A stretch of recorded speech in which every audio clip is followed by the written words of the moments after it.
ever young, forced to wander where seasons turned, but she never changed. Among spirits, owls, and foxes, she searched for truth. This is the tale of pride, punishment, and redemption, the journey of Zuri, who would learn that true beauty lives in the stories time leaves behind. In the heart of the sun-drenched plains of a village called Nyamato, there lived a spirited young girl named Zuri. With skin as radiant as the dawn and laughter that echoed like a melodious songbird, Zuri was loved by many. But beneath her charming exterior lay a sharp tongue that delighted in mockery. She had a peculiar habit of insulting the old women in her village, calling them living facades and crumpled leaves, devoid of beauty and value. The elders, with their time-worn faces engraved with the stories of ancestors, bore the brunt of Zuri's barbs with silent dismay. They were the keepers of wisdom, yet she couldn't see beyond their wrinkles, which told tales of hardship, love, and resilience. Legend had it that one could only recognize the beauty of life by embracing its seasons, yet Zuri remained blind to this truth. The village itself was a place where the wind carried songs from the fields, where children ran barefoot through dust, and laughter mingled with the rhythmic pounding of grain. Women bent over calabashes hummed lullabies. Men returned from the hunt with weary, yet proud steps, and the fires that burned in the evening carried the aroma of roasted yam and fresh palm wine. All around her, life thrived in cycles of growth and decay, but Zuri only clung to the brilliance of her own youth, never pausing to see the poetry in the lines etched on faces older than her own. One fateful day, Zuri spotted an elderly woman hunched over a wood carving, her hands trembling but steady in their work. Her skin was like crumpled parchment, and her hair resembled wisps of cloud. Zuri, driven by her usual impulse to ridicule, approached her, her voice dripping with disdain. "What a pitiful sight," she sneered. "Is it your face or a map of dried rivers? I see the weight of your years has made you a mere shadow of what once was." A hush fell over the market as others turned in anticipation.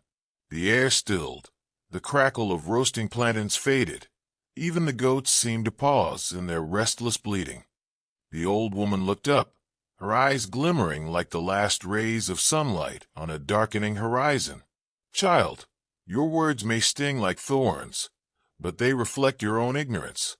Be wary, for a day may come when the folly of youth must face the wisdom of age." But Zuri laughed, as light-hearted as a breeze. "I fear nothing from you, old witch."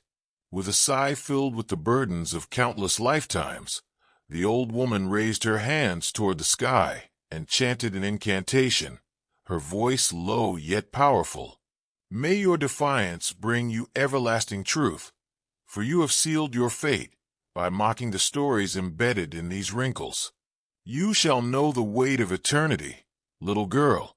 And with that, a thick mist enveloped Zuri, and in one swift motion, the world spun away from her grasp. The cries of the market blurred, the warm earth beneath her feet dissolved into shadow, and when the fog cleared, she found herself alone in a dark forest, stars dancing mockingly above her head. At the edge of the woods, a fading road wound its way to the village, but she couldn't go back. The curse was cast. The forest was alive in a way the village had never been, filled with whispers and movements she could not name.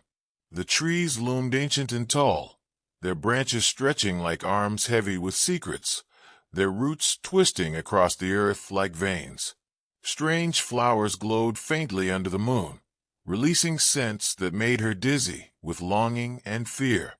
Days turned into weeks, and Zuri wandered through the shadows of the forest, encountering creatures both glorious and grotesque. She met a wise owl who regarded her with knowing eyes, and when he spoke, his voice was like the rustle of leaves in the wind, warning her that time without end was both a gift and a prison. She met a mischievous fox who played pranks, stealing her woven sash only to return it knotted in clever patterns she could not undo. Ancient trees whispered tales of forgotten times, their hollow trunks echoing with voices of those who had once walked the earth before her. Despite her loneliness, she found herself awaiting the dawn, for each sunrise rekindled her hope of returning to her old life.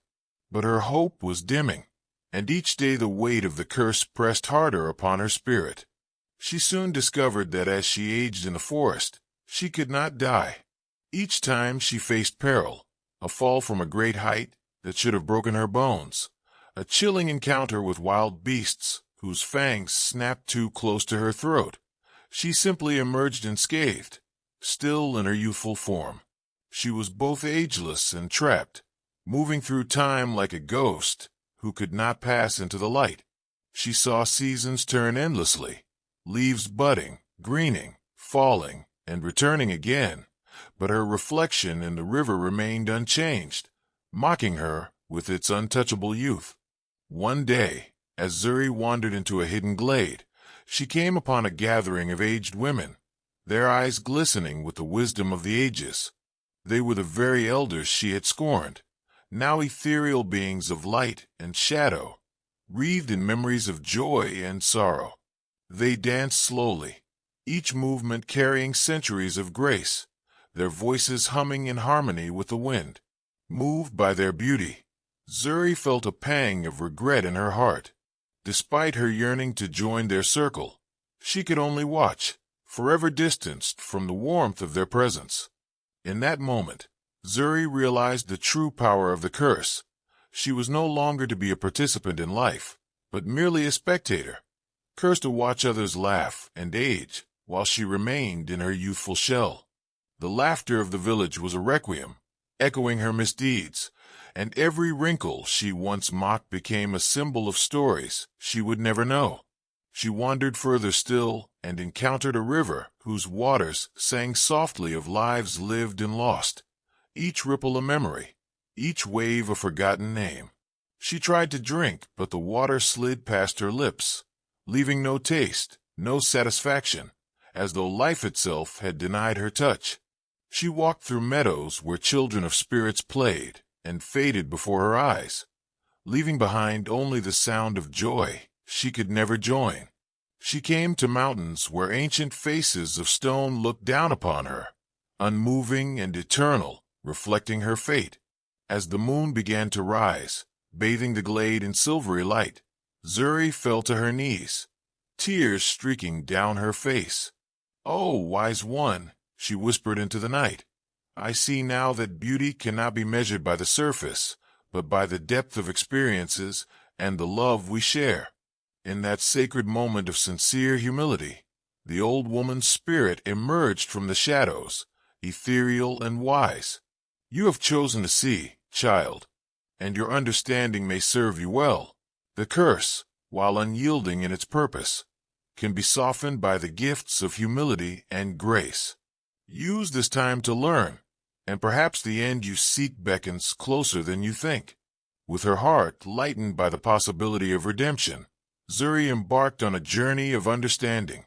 She began to collect stories, the laughter, the tears, the lives lived in those wrinkled faces she had once derided. She listened to the trees when they whispered about lovers who carved their initials into bark, to birds who sang songs of migrations across endless skies, to stones who remembered the weight of generations pressing their feet upon them. Her soul began to unfurl as she shared her findings with the forest and her unwitting companions. She told the fox about kindness. She told the owl about humility. She told the river about love. In time, she became a storyteller not only of the past, but of the heart, weaving lessons she could not live but could understand. Years passed, and a ripple of change spread through the old woman's circle. They began to hear the echoes of Zuri's stories in the winds. The laughter of the young returned, and the sorrows of the old softened into wisdom. Though time continued its unrelenting march, she continued in her search for wisdom. And with each new story, the curse twisted and turned, loosening its grip. One starry night, as she shared her final tale beneath the silver moon, a tale of her own transformation, the spirits of the elders embraced her with warmth, finally inviting her into their circle. It was in that moment she felt the burden of eternity lift. Zuri's form shimmered and collapsed like the petals of a flower, and she was reborn, neither young nor old, but eternally wise, ready to weave tales of understanding and reverence that would resonate through the ages, finally cherishing the gift of life in every wrinkle and line. As the villagers awoke to the dawn, they felt the air imbued with a new story, a tale of a girl who learned that true beauty lies in the layers of time, one that would inspire both young and old.